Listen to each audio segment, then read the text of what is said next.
Saludo tayo kay Congressman Marcoleta dahil talagang nag-back-to-back sila ni Inday Sara. Talagang nanindigan siya na for the first time sa loob ng 18 years niya na nasa Congress, first time lang ginawa, okay, ng Kongreso, ng Committee on Appropriation, ang pagbastos, panggigipit, pangbabalahura, pagtatrial by publicity, paninira kay Inday Sara o sa Vice President. Kasi even though in the past, not only that, si Congressman Ungab ay nag-testify na since Noli de Castro, Binay, Leni Robredo, and ngayon lang ginawa ng Congress, ng mga legislators, ang panggigipit kay Inday Sara at talagang ang target nila, they have to stick to the plan, ika nga. So imagine ninyo kung gaano ka-demon ang mga jejemon. Dahil sa utos, again, ni Tambaloslos, ni Romualdez. Ngayon, lumabas. Well, actually, hindi lang ngayon lumabas yung si Zaldico. Let's talk about that later. Ni Lisa Tanas, nagipitin si Sara.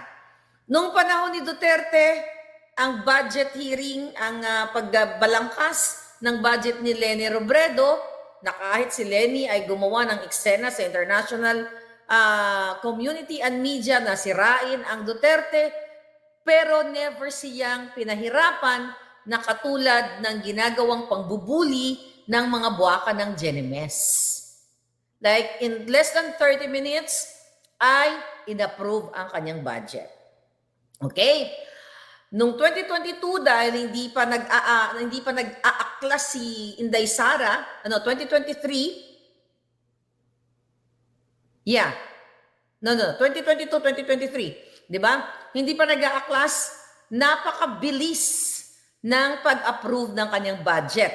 Umeksena-eksena pa nga, di ba? Si Sandro Marcos nung last year na inapprove na yung budget, Pero dahil si Inday Sara ay umalma na, umaklas at nagsalita na, nag-speak up na sa kahayupan, kababuyan ng gobyernong ito. Ngayon, pinahihirapan nila dito sa budget hearing na ito at talagang pinipaint nila trial by publicity na si Sara ay gumastos ng 125 million na kanyang confidential fund in just 11 days. But again, itong mga crooks na ito, itong mga jutang GNMS na grupo ni Kimbo, grupo ni Zaldico, grupo ni Tambaloslos, na mga buwaka ng inang kawatan sa bayan, ay talagang instead of budget deliberation, di ba, pagbabalangkas, nakita nyo naman nung nakaraang hearing, di ba, noong August 27, ay nililitis nila si Inday Sara para sabihin sa taong bayan ang kanilang mga false narrative na sirain si Inday Sara. And good thing kay Congressman Marcoleta na nalaman natin, hindi naman lahat sa atin alam yung mga rules dyan o ano yung mga tradisyon nila, ano yung mga parliamentary courtesy na kapag vice president ka and two highest officials, vice president ka and president ka, ay hindi na dapat gano'n na para not really ginigisa na hindi binubusisi i-personal mo, atakihin mo dahil gusto mong atakihin dahil you don't like the person o hindi mo sila kaalyado. So, sabi nga ni Marcoleta, for 18 years being him in Congress, first time lang nangyari ito. So, anong ibig sabihin yan?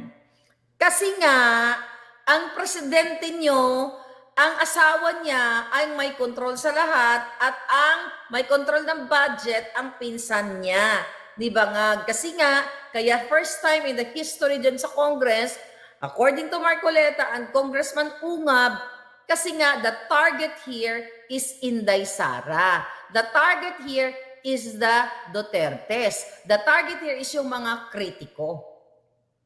Imagine mo, bago natin pag-usapan yung video ni Inday, Yung buwaka ng inang saldi ko, okay?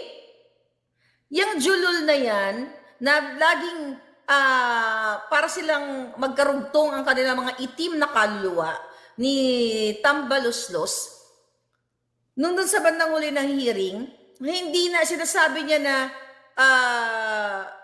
kaya daw, ano tawag dito, kaya daw, actually ito yung speech niya, tignan ko lang tinranscribe natin ng bonggang-bongga. Ang sabi ng walang iya, napakawalang iya ng mga Jotang Genimes na ito.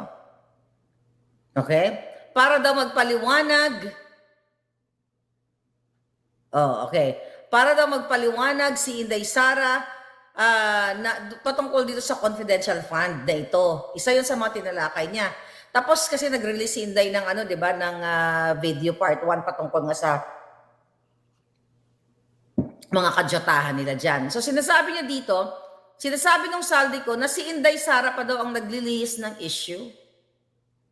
Kesyo ayaw daw umattend sa budget hearing, okay? Dahil ayaw ma-scrutinize, okay? Tapos tinutuligsan niya, parang tatak Duterte daw na ito ay mambubudol. Kapal na mukha ng buwaka ng inang ito. Ikaw saldi ko. Nalala niyo last year, meron ako expose sa inyo. Dali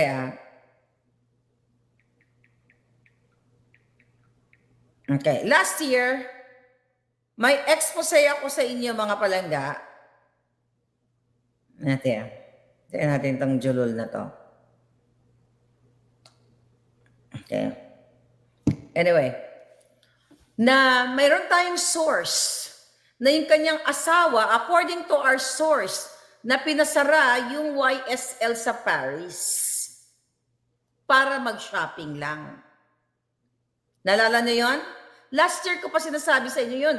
Sinabi ko sa inyo na sila ang may control ng pera ng bayan. Kasi nga siya yung chairperson ng Committee on Appropriation and also sidekick siya, assistant siya ni Tambaluslos. Kung kayo ay nakafollow sa vlog na ito, in-expose ko na wala silang habas na bumili ng mga luxury brands.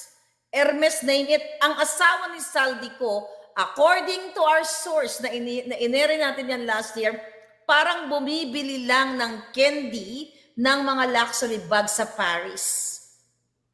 At meron pa nga silang mga property. Naalala mo may pinuntahan akong pinuntahan akong property doon sa Paris nung pumunta ako? Remember that expose? May video ako noon Hindi ko lang na-ready ngayon. Bigla lang pumasok sa isip ko ngayon. Pinuntahan ko yun, di ba? Dahil ayon sa ating source na nandyan din sa Congress yung iba, nakikita nila na ang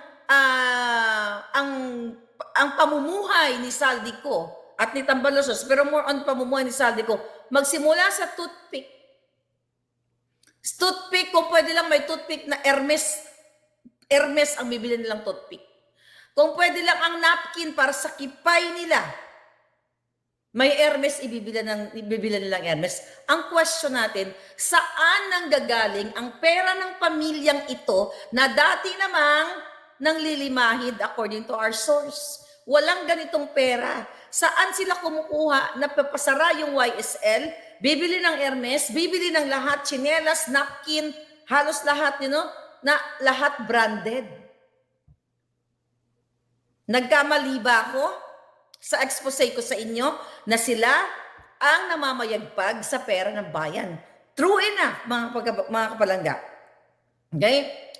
Kaya naman, galit na galit, instead yung budget hearing na yun, kasi gusto na nga i-terminate, na hindi na dapat i-hear yun, yung deliberation na yun, kasi nga dapat may parliamentary courtesy, at ito yung sinasabi nilang tradisyon diyan sa Congress na kapag highest officials, well, particularly sa Vice President and Office of the President, titignan lang nila, okay, approve. Pero only with Inday Sara. Di ba? So ngayon, sabi ko nga, instead na, in the first place, doon nga kung yun ang titignan natin na sinasabi ni Kong Marcoleta at ni Kong Ungab na ganun talaga ang kanilang tradisyon doon, wala na talagang dapat mga Q&A na binabalikan yung issue nung 2022, 2023, 2024. Kasi ang usapan nga doon is 2025 budget. Not 22, not 23, not 24, 25. At hindi dapat pinag-uusapan ang sinasabing war on drugs ni Pangulong Duterte, ni Saldico, at inaakusahan siya ni si Inday na corrupt. O really, Saldico? Kaya alam mo, natutuwa ako sa mga nangyayari. Kasi nakikita ng taong bayan. And I hope yung mga camp ni Inday will do something against this corrupt, magnanakaw kawatan. Pagpaliwanagin mo ang pamilya, pag, sino man nakikinig dito, Inday Sara, yan, bilhin na ka ng tip. Balikan ko yung video at address, no? According sa aking source na nakabili ng property si Zaldico doon sa Paris. Mahal ng apartment doon. Saan kayo kumukuha na kaya niyong magpasara ng mga designers? Putang ina, pera ng bayan. Kaya no wonder, kayong mga Pilipino hanggang ngayon ginagago, binubobo kayo ng mga ito. Kitang-kita na sa bunganga ni Marcos Jr. ang kapalpakan. Pero dito tayo tututok ngayon sa sinasabi ni Inday Sara. Okay? Ngayon nawiwindang sila. Dahil sinabi ni Inday Sara, mga palangga, sa kanyang video, okay, na ang budget ng Pilipinas ay 2 tao lang ang may hawak. Sabi niya nga, okay, ang may control ay si Saldico at saka si Martin Romualdez.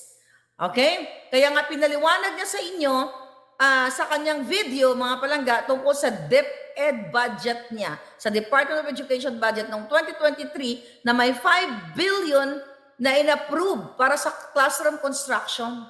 Tapos nagulat daw si Inday ay may lumapit sa kanyang mga kongresista o mga nangihingi ng tongpats, mga kongresista na nangihingi out of that 5 billion budget.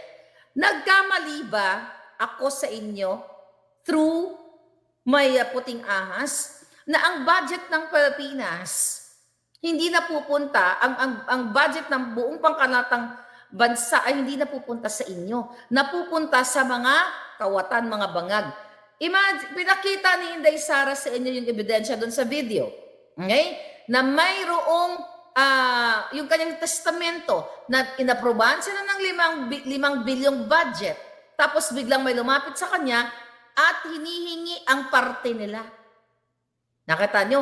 Hinihingi ang part ni may inutusan ni Romualdez, yung certain kongresista na yun, which is hindi pa niya napapangalanan ni Inday Sara, and I hope pangalanan niya bukas sa kanyang 3rd video, na hinihingi ang tongpats. Kaya nga dito, mga palangga, ang sabi ni Inday sa kanyang video, kaya hindi na i-deliver ang tamang mga classroom or tamang structure na pulido or nasa standard kasi nga ninanakaw ng mga kongresista at humihingi sila. Ilang beses ba natin sinabi to sa inyo?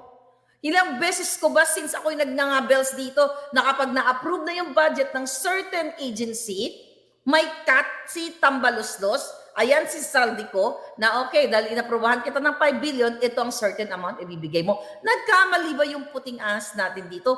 Hindi. Dahil mismo, itong mga expose natin sa inyo, from 2022 and last year, hanggang ngayon, si Inday Sara nasa unity team na. Kung meron ditong maingay na nagbubunga nga sa mga buwaka ng inang yan, ang puting ahas, at ako lamang ay ginamit ng makapangyarihan na maging instrumento sa inyo para sabihin ang kababuyan. And now, nag-align lahat sa expose ng ating puting ahas, yung nangyayari. No less than the Vice President now is talking about what I was talking since 2022 and 2023. Hindi ko nakausap, hindi ko kilalang personal si Inday Sara. Ang mga nagsalita sa mga kahayupan ginagawa ng gobyernong bangag, ang kaletsyahan nila, ang daming mga taong nagsalita na at kasama kayo doon. Imagine nyo mga palangga, 5 billion nangihingi sila ng patong. Kaya naman, ang mga classroom ay substandard. Ang sabi nga ni Inday, yung mga backlog na mga classroom na supposedly na ipapatayo ay hindi napaprioritize at hindi nabibigay ng tamang konstruksyon dahil sa ganitong klasing pamamalakad, pagnanakaw nila, dahil sinabi mismo ni Inday sa kanyang vlog, okay, na may inutusan si Martin Tambaloslos na kunin ang parte nila sa 5 billion. Kaya nga sabi nila, ano to, chachap-chapin namin yung classroom? Pag nagawa ka ng classroom, instead yung kabila, ilagay mo straw ng soft drinks, para isang hihip lang ng hangin, tumba. Nakita niyo na ngayon. Especially yung mga Duterte supporters. Nakita niyo na ngayon yung dating mga nag-alipusta sa alindog ko. Marlica, nye, sumisira ng unity now. But I'm thankful. Yun yung importante. Kahit binakbakan niyo ako ng bonggang-bongga, tumayo akong mag-isa. No, natuloy mag-isa. Kayo pala palangga na nagmamahal sa akin. Because of you, nakita niyo dahan-dahan. Kasi naman, hindi naman kaagad, you cannot eject someone dyan sa bahay ng mga ahas na basta mo lang i-eject na walang dahilan, di ba? Noong 2022, ako'y nagsalita na si Marcos ay sangkot sa smuggling, ang pamilya nila ay promotor, mafia, and everything, sa smuggling ng sibuyas, smuggling ng asukal, smuggling ng bigas. Siyempre, hindi pa kayo naniniwala. Sabi niyo, bigyan ng chance si Bangag. Bigyan ng chance siya, mga Marlica, masyado ka naman ganyan. Gusto mo ikaw na lang magpresidente. Siyempre, nasa proseso. And now, tuloy-tuloy ang pagbubukil yan ng mga puting ahas, at now, Inday Sara, at marami pang iba. And now, Marcoleta. Well, he's been a fighter. Okay? Imagine nyo kayo, Pulahan, Pinklawan, di ba, nabulag pa rin. Sino ba ang nagsakripisyo dito sa pagnakaw ni Saldico at ni Tambaloslos sa budget ng education?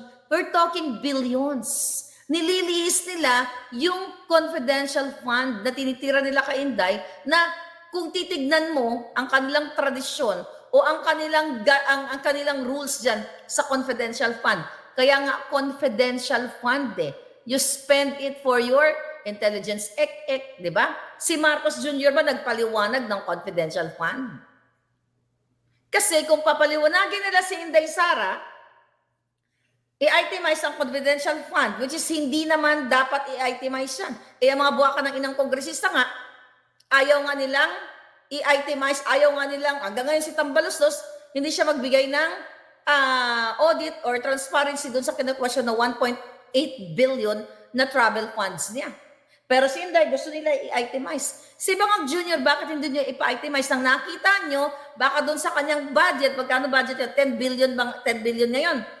O doon sa budget niya, 1 billion, siguro pag in-itemize mo, 1 billion for Marcos Jr. pulburon supply. 1 billion para sa alak ni Lisa, 1 billion sa trolls, 1 billion mapunta sa mga kamag-anak, the rest of the billions napunta sa offshore accounts. Nakita niyo mga kababayan, why Inday Sara? Halos lahat ng ahensya may confidential funds. Bakit si Inday Sara ang bukod tanging mag-itemize, at by the way, balta natin yung 125 million coming from the office of the buwaka ng inang presidente niyong Bangag.